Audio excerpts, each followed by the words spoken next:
Hey guys, so today I'm going to talk about esophageal atresia and tracheoesophageal fistula. So mainly our topic is tracheoesophageal fistula.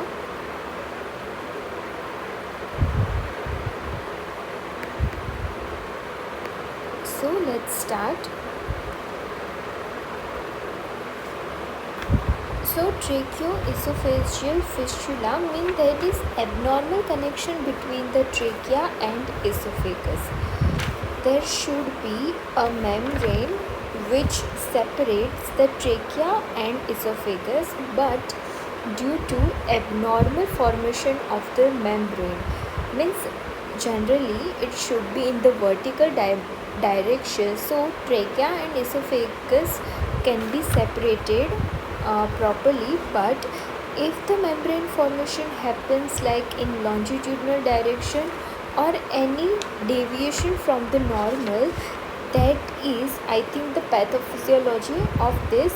People are believing this theory, and we see some important facts about this. So most common type, we are learning 5 type, and so this type C is the most common one, followed by type A, and the incidence is 1 per 5,000. So incidence is 1 per 5,000, and the important syndromes that are associated with this, means risk of this is gonna increase if it is Down syndrome, Charge syndrome, and Vectral syndrome.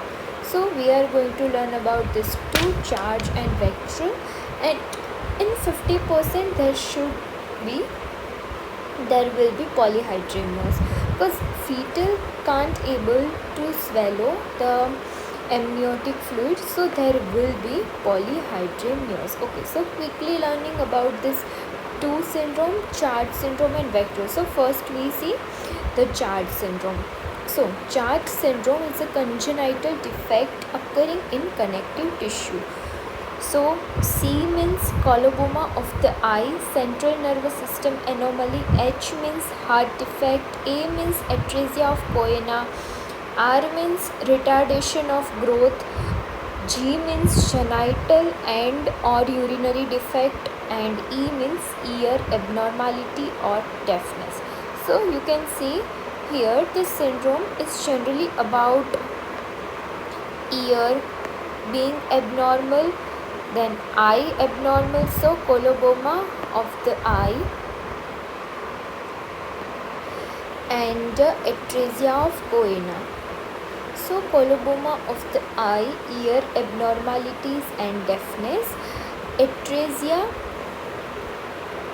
of the Coena, and central nervous system abnormalities, so retardation of growth and development, and genital urinary defects and heart defects will be there. So Charge syndrome. Now the vectral abnormality. So here it is embryonic mesoderm. So embryonic mesoderm will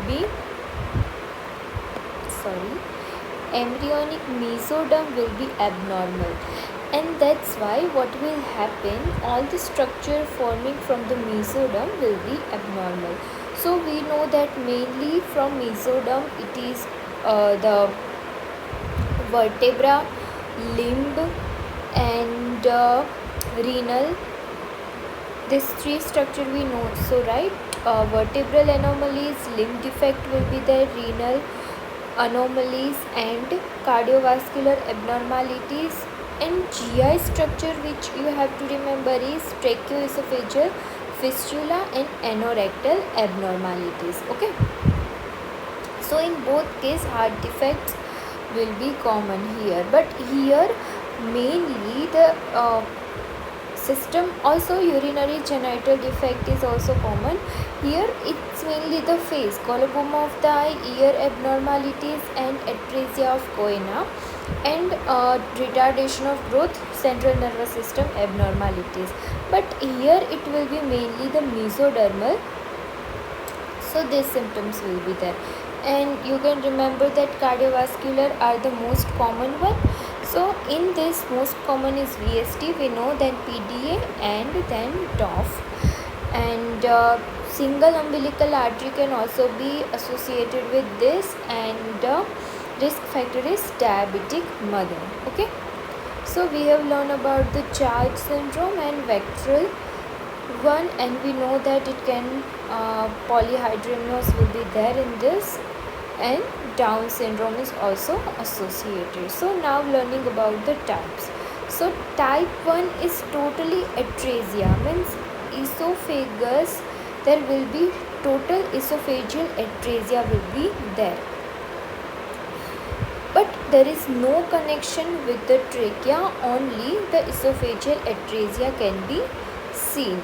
Now type B, C, D and E, there will be connection with the trachea. So B means upper end is connected with the trachea, C means lower end is connected with the trachea, D means both ends are connected with the trachea but separately, and E means there is H type of defect, means only the one side it is connected with the trachea. So it is, I think, quite easy to remember, just people can mix up, I think, B and C, but remember first will connection will be from upper side and then it will be lower side, and C is the most common one. So symptoms will be according to the type. So we are going to see this, the symptomology now, but from the type we have to remember that C is the most common one, followed by the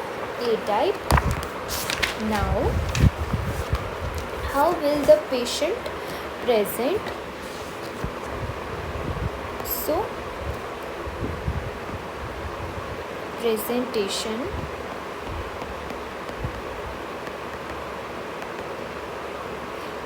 What will happen is the proper esophagus is not formed. So, what is the function of the esophagus? To connect the mouth to the stomach and passing food, saliva, all these things. So, it won't gonna happen. So, symptom is according to this only. Frothy saliva, unable to swallow,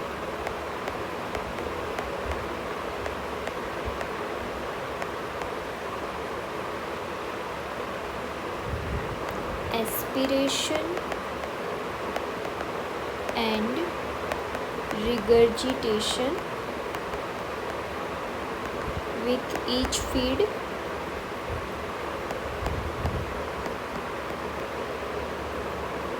and if aspiration, there will be respiratory distress,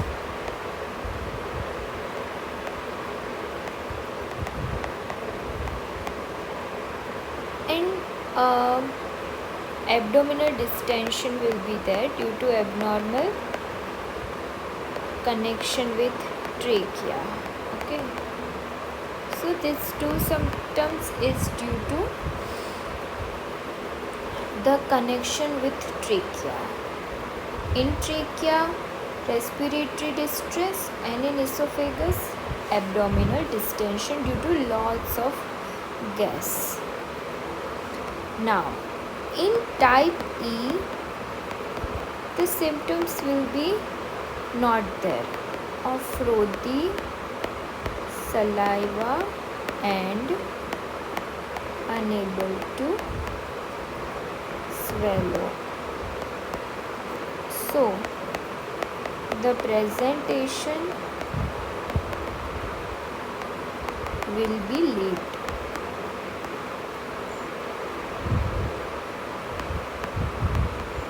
Type A to D,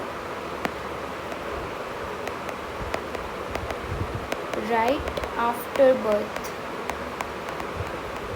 presentation.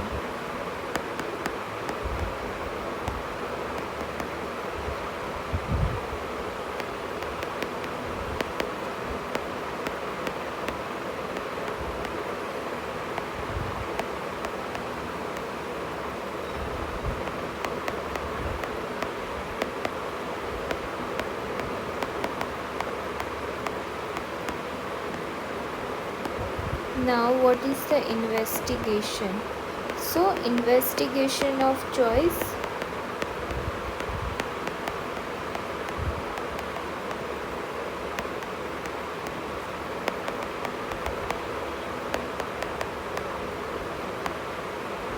We can see the coiling of tube at 10 centimeter from incisor. Contrast study. So here we have to use the safe contrast like iohexol,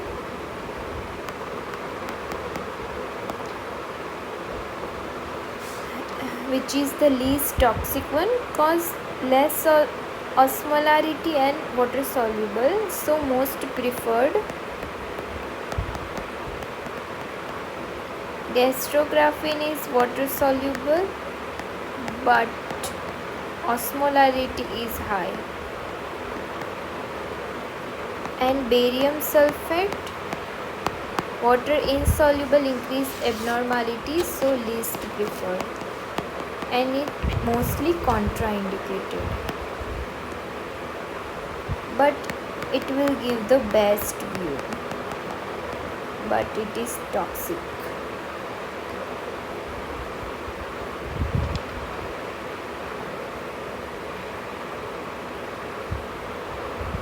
And for each type, tracheobronchoscopy is preferred over upper GI endoscopy.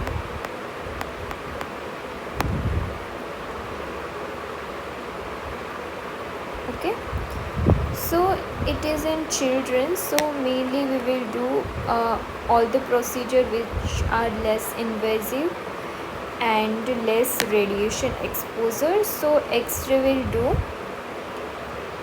and contrast study we can also do that. Now for the treatment we have to do the anastomosis, but first we have to resuscitate the child. So IV fluid, oxygen, antibiotics, and dextrose for the calories we will do first. And here the contraindication is pressure ventilation, positive pressure ventilation. So in diaphragmatic hernia plus in fistula we won't give, and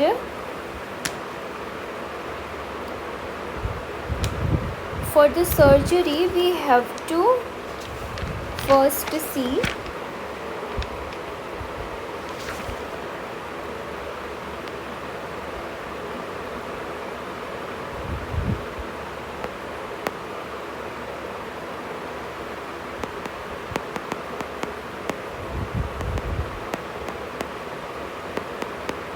according to birth weight and pneumonitis. If the patient is fit, then we will do thoracotomy, that is again right posterolateral.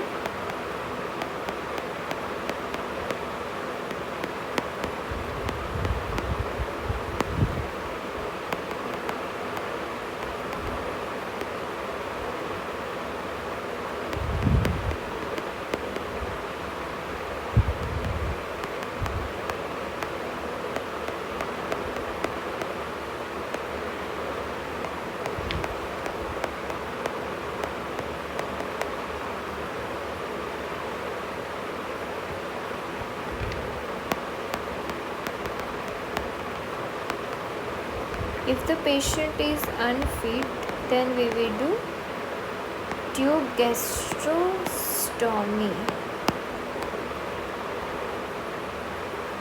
Mostly it is end to side because stricture risk will be decreased, and then end to end.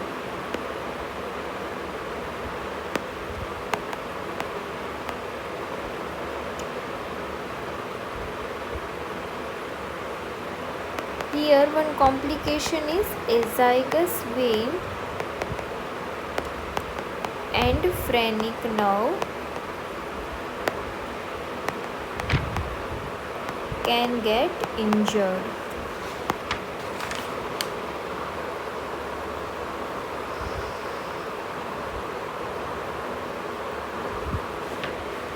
Type 1. In type A, one specific surgery is focal operation and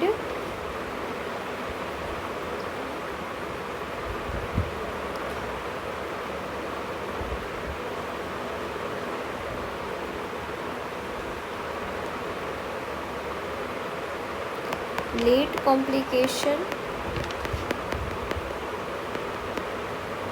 Stricture is the most common one.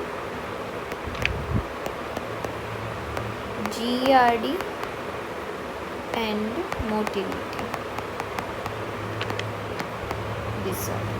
Okay, so this was all about the tracheoesophageal fistula. We have to learn more about the management, which patient is suitable for surgery, which is not. If unfit, then we have to do temporary tube gastrectomy, and when the patient will be fit, we will do the main surgery.